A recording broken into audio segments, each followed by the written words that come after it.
Elsherbiny. He is one of the eminent speakers. Tamer Elsherbiny is a professor in our Department of Endocrinology, Alexandria University, and he is the Vice President of the Alexandria Thyroid Association. He will discuss about the other points or other opinion about the treatment of the subclinical hypothyroid adult when not to treat. Okay, Tamer, you can start. Okay, I hope you can see my slides clearly. Yes, yes. So actually, I'm going to take from the previous presentation. So Dr. Alia actually has pointed out the points to consider when we are treating subclinical hypothyroidism, and she also has pointed out the points against treatment of subclinical hypothyroidism. So I'm going to take it into more detail, and I'm going to start with a simple definition of subclinical hypothyroidism. And so according to the source that you cite for defining subclinical hypothyroidism, so the United Services Preventive Task Forces, they classify subclinical hypothyroidism into 2 degrees according to the degree of elevation of TSH. So we have mild subclinical hypothyroidism if the TSH is less than 10, and we have severe subclinical hypothyroidism if we have TSH 10 or more. For the European Thyroid Association, they classify it into grade 1A and 1B. For the grade 1A, TSH is less than 10, and grade 1B, the TSH is 10 or more. So they are just names, but they just point out that we have 2 degrees of severity of subclinical hypothyroidism according to TSH being less than 10 or 10 or more. And again, how common is hypothyroidism and how common is subclinical hypothyroidism? You can see here that 9% of the general population, they have hypothyroidism.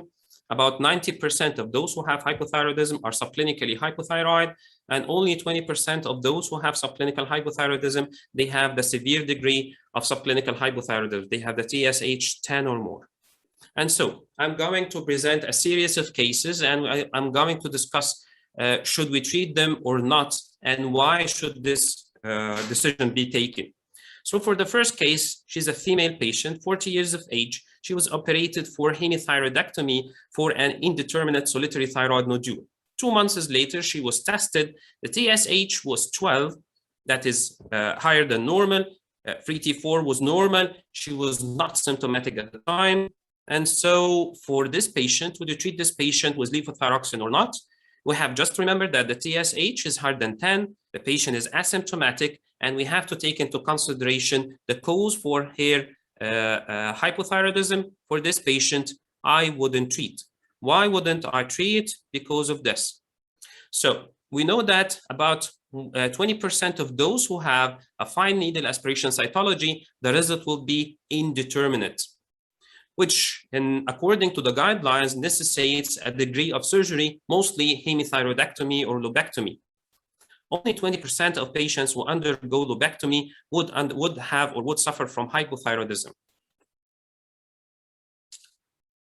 However, most patients who develop hypothyroidism after lobectomy, it is going to be subclinical. And if you are patient enough to wait for the decision of treatment, you would find that most patients who develop subclinical hypothyroidism following lobectomy would recover normal thyroid function within the first year of surgery. Here you can see 2 examples of patients who had undergone lobectomy or hemithyroidectomy. They were followed up for 1 year, and by the end of this year, you would find that most of the patients had returned back to normal thyroid function. For the first study, the and colleagues in 2016, these were 222 patients with subclinical hypothyroidism developing after lobectomy, and after 1 year of follow-up, only 33% of patients had permanent hypothyroidism, and 67% of the patients recovered normal thyroid function. The other one, published only 1 year after, was more than 200 patients with subclinical hypothyroidism developing after lobectomy or hemithyroidectomy, was only 32% of the patients after 1 year developing permanent hypothyroidism, and 68% of the patients returning back to normal.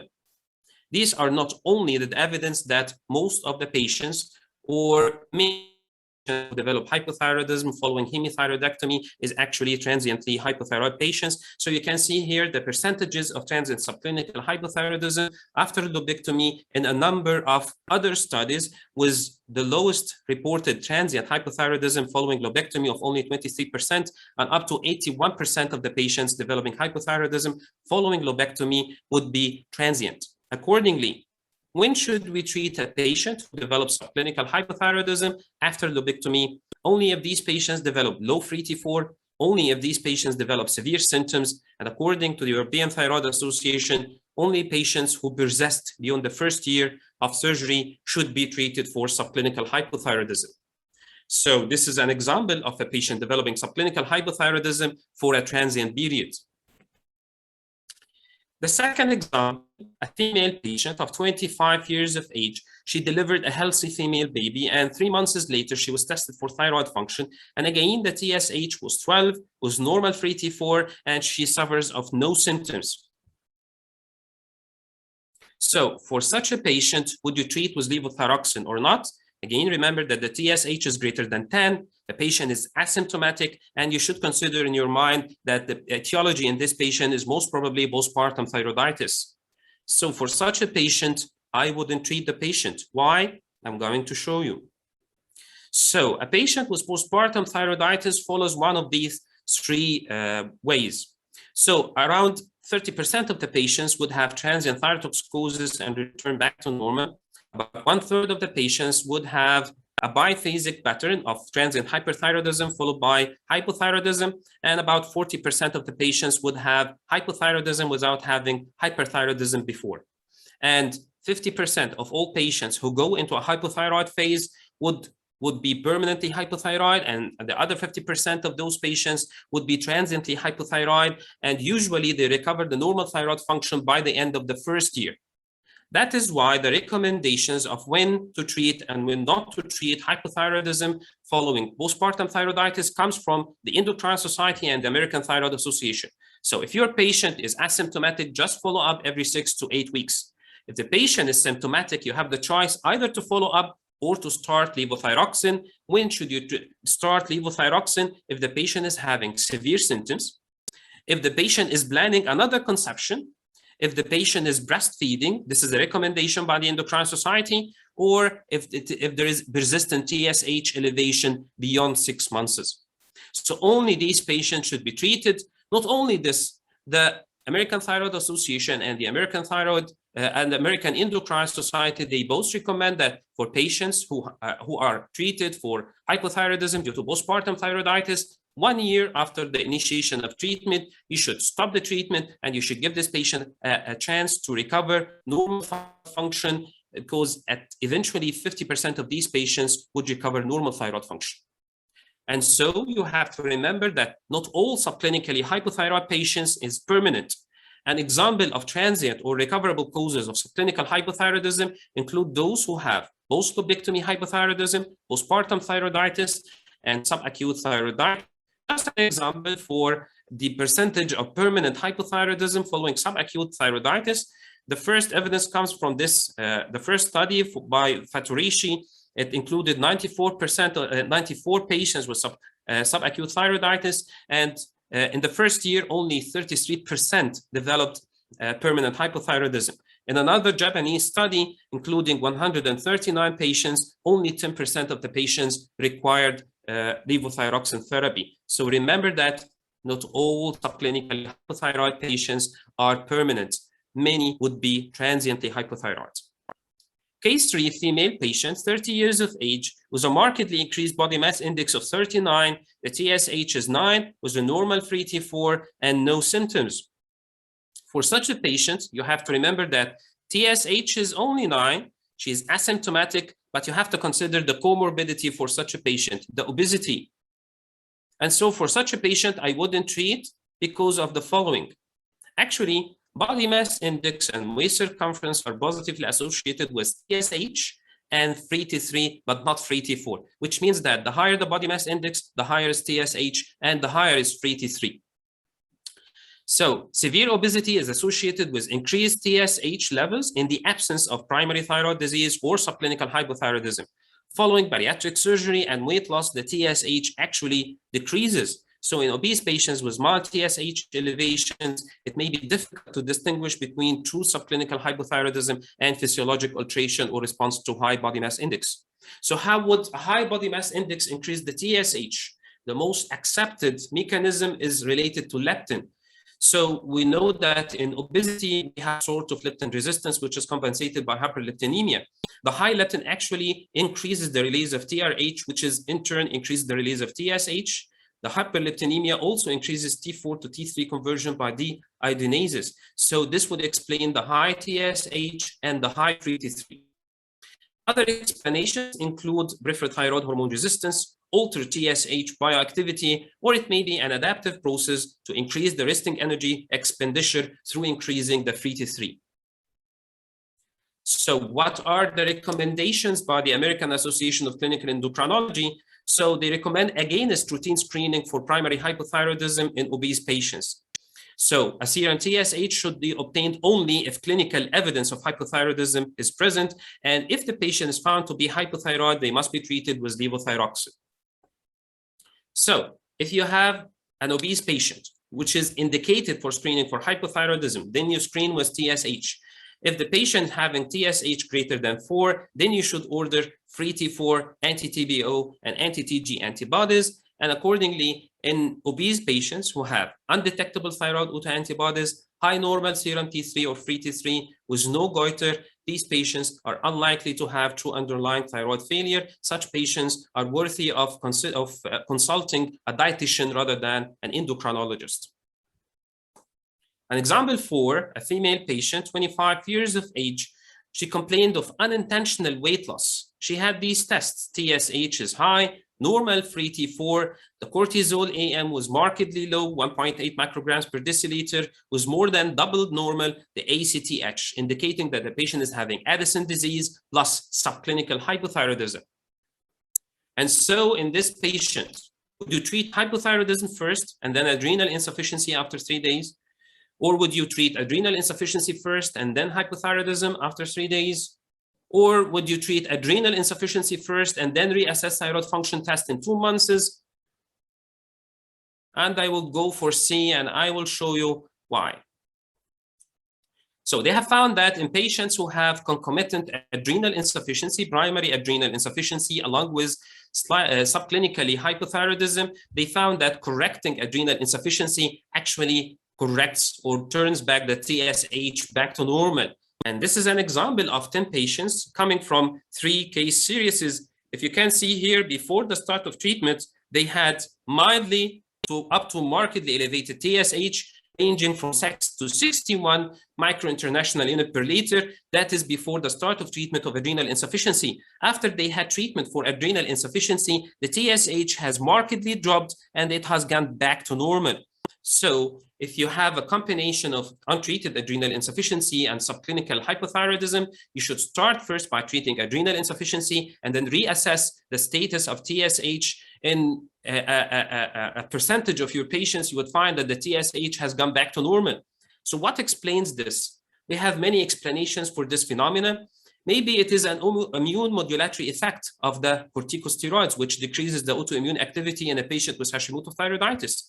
Maybe it is thyroid resistance. Maybe it is bioinactive TSH. It may be an adaptive change to decrease the clearance or the metabolism of cortisol to maintain a minimum of cortisol in patients who have cortisol deficiency, or maybe due to the permissive effect of cortisol, because normally cortisol exerts a controlled suppressive effect on TSH, and lack of this suppressive effect may allow TSH to rise. So this was an example of high TSH, 2 examples of high TSH that does not represent true subclinical hypothyroidism. Obesity can raise TSH, untreated adrenal insufficiency can raise TSH, and these patients should be treated elsewhere than an endocrinologist. In case 5, this was a male patient, 50 years of age. He was recently operated for obstructive uropathy. 2 weeks later, he had this thyroid function testing. The TSH was 15, normal free T4. The patient is asymptomatic. So considering that the patient is having a TSH that is higher than 10, the patient is asymptomatic, and with this very recent history of having a surgical procedure, I wouldn't treat this patient, and I would explain why. So you are all familiar with the non-thyroidal illness syndrome. So this is an adaptive change that occurs in a patient who is having acute medical illness, acute surgical illness, or acute critical illness. During this non-thyroidal illness syndrome, a certain change occurs and affects the T3, T4, and TSH. In this graph, we are going to focus on the changes that occur in the TSH. According to the severity of non-thyroidal illness, if we have a mild non-thyroidal illness syndrome, we have mild decrease in TSH. If we have a moderate, we would have a further decrease in TSH. If it is severe non-thyroidal illness, we will have further decrease in TSH. However, if this patient recovers from the non-thyroidal illness, as you can see, the TSH goes in the opposite direction. It goes up, and it may actually exceed the normal limit of TSH. Accordingly, if you have a patient with recent history of acute medical or surgical illness, so you have to look the TSH in a different way. If the TSH is high but less than 20, you should consider this as a transient change due to recovering from non-thyroidal illness. If you have the TSH high but greater than 20, then only 50% of these patients would have true hypothyroidism, and the other 50% would be actually having a transient TSH elevation due to recovery from non-thyroidal illness. And so this is a third example of high TSH that is not subclinical hypothyroidism. Another example would be a male patient, 52 years of age. He is known to have chronic congestive heart failure. On routine investigations, the TSH is 16, but a normal free T4. On repetition, 3 months later, also the TSH is 13 and a free T4 that was normal. Should we consider this patient as subclinical hypothyroidism? So the TSH is above 10, but the patient is asymptomatic and he has clear comorbidity, and so I wouldn't treat. And again, I will tell you why. So actually, we have a high frequency of elevated TSH with normal free T4 observed in patients with chronic kidney disease and up to 30%, congestive heart failure in up to 15%, and chronic hepatic cirrhosis in up to 40% of the patients. So in chronically ill patients, we have this isolated TSH elevations, which seems to be not persistent and not progressive to overt hypothyroidism, and so it may not represent mild thyroid failure. And that is why in this review, we considered calling subclinical hypothyroidism for isolated TSH elevation with normal free T4, non-progression and non-symptoms is a misnomer. And so you can actually diagnose subclinical hypothyroidism in patients with chronic non-thyroidal illness only on basis of persistence or progression. So, because the risk of levothyroxine therapy for isolated TSH elevation in a patient with already existing heart failure or chronic kidney disease who have a high risk to developing chronic heart failure may increase the risk of having iatrogenic subclinical hypothyroidism. And so in this review, they have suggested this approach. So if you have a patient with chronic non-thyroidal illness and you have TSH from 4.5 to 10, after checking for central hypothyroidism, this patient should be only observed. We should not treat him. For patients who have TSH from 10 to 20 and who doesn't have positive TBO antibodies or positive ultrasound heterogeneity or hypoechogenicity and a normal free T4, we should observe progression to overt hypothyroidism, and they recommend treatment only for those who have TSH more than 20, and they also recommend an altered target to treat for a goal of TSH from 5 to 10 if not contraindicated. My last example of a case presentation for a high TSH that does not represent subclinical hypothyroidism is this interesting case. So we have this male patient, 30 years of age, presenting with non-specific complaints, tiredness, headache, dizziness, discomfort in the chest. We all know that hypothyroid symptoms are not specific and they can occur in completely healthy patients. The TSH is 40 with a normal free T4. On examination, there's no goiter. The TBO antibodies are negative. The patient is asymptomatic. The patient is having non-specific symptoms. However,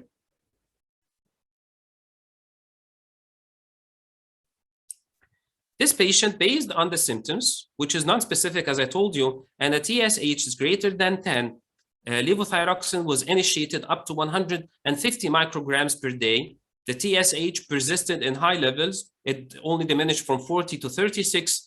The free T4 started to be elevated and the patient started to have hyperthyroid signs and symptoms. And that is why levothyroxine was stopped and an interference, a laboratory interference was suspected.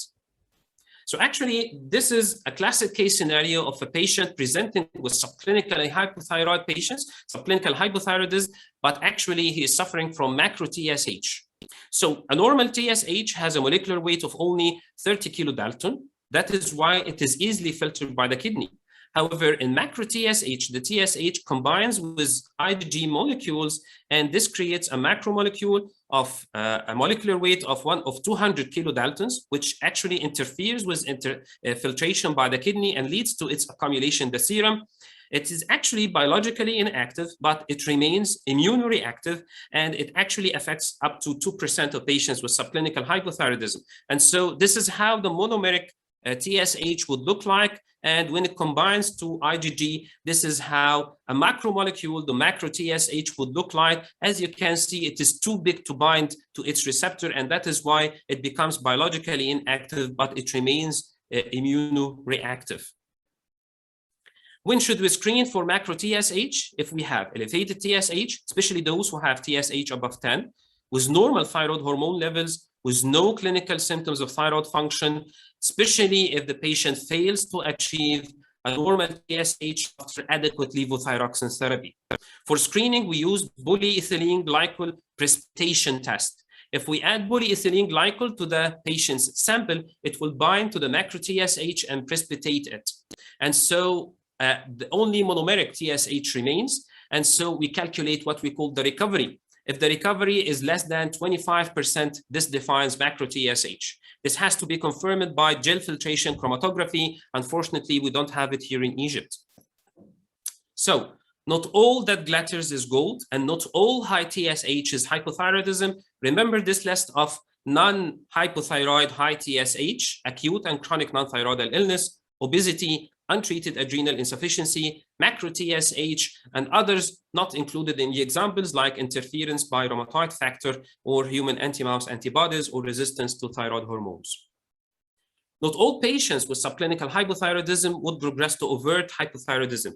So if we have this subclinical hypothyroidism, actually it can progress to overt and it can revert to normal. So it progresses to overt with a rate of only 1 to 5% per year.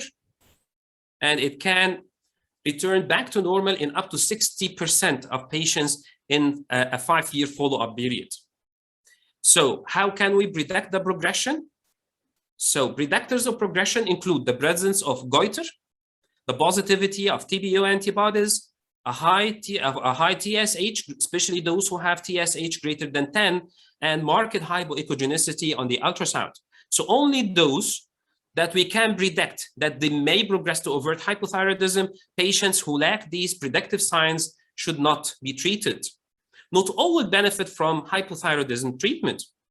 And so only those who have TSH greater than 10 are at greater risk of having heart failure morbidity and mortality and coronary heart disease morbidity and mortality. And so patients who have TSH less than 10, they do not have an increase in the cardiovascular risk.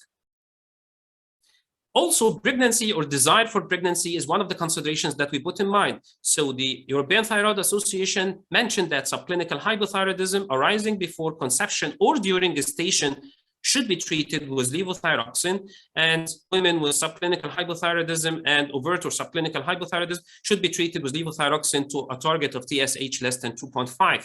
And accordingly, those who are not pregnant and those who are not desiring pregnancy should not be treated.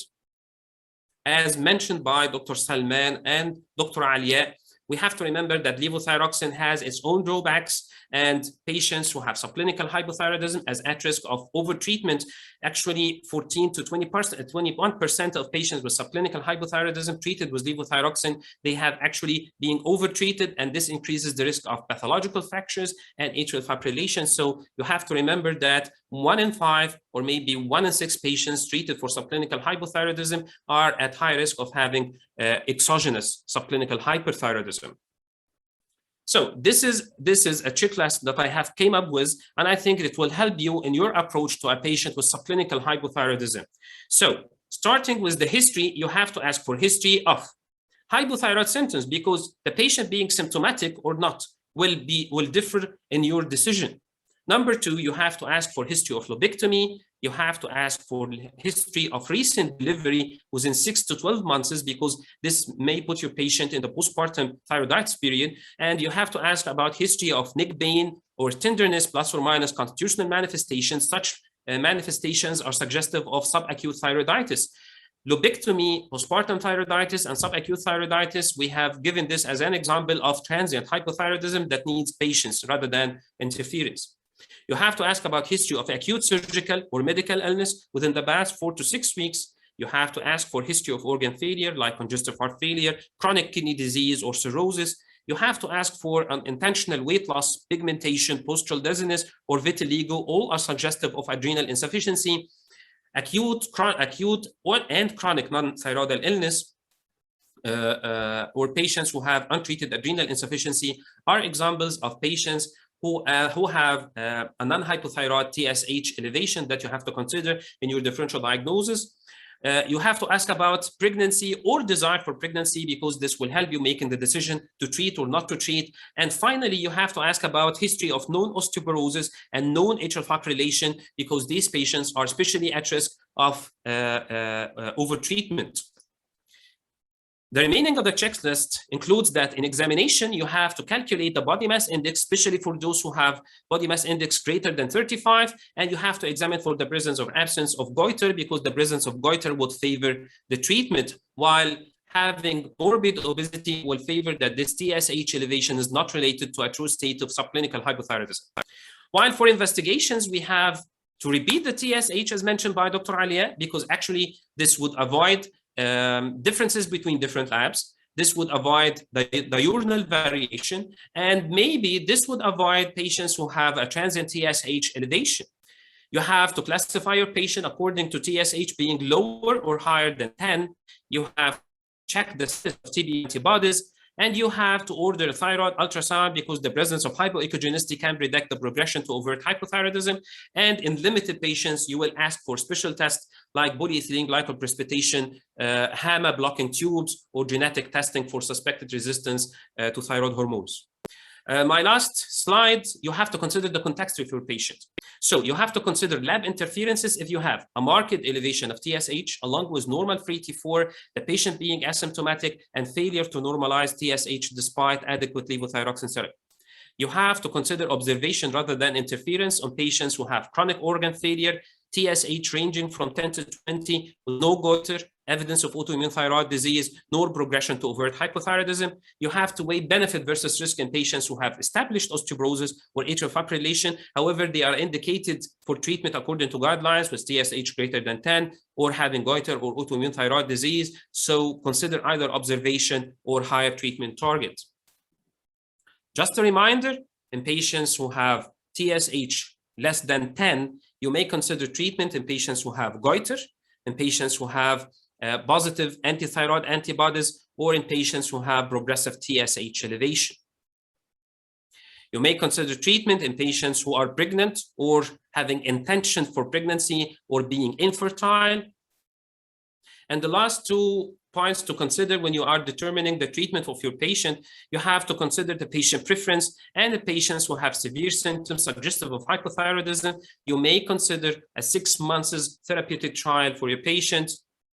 Thank you for your listening. I hope this was helpful, and hope to see you in the future webinars. Thank you. Thank you, Tamer, for this elegant presentation. We already have some question. Bismillah ar-Rahman.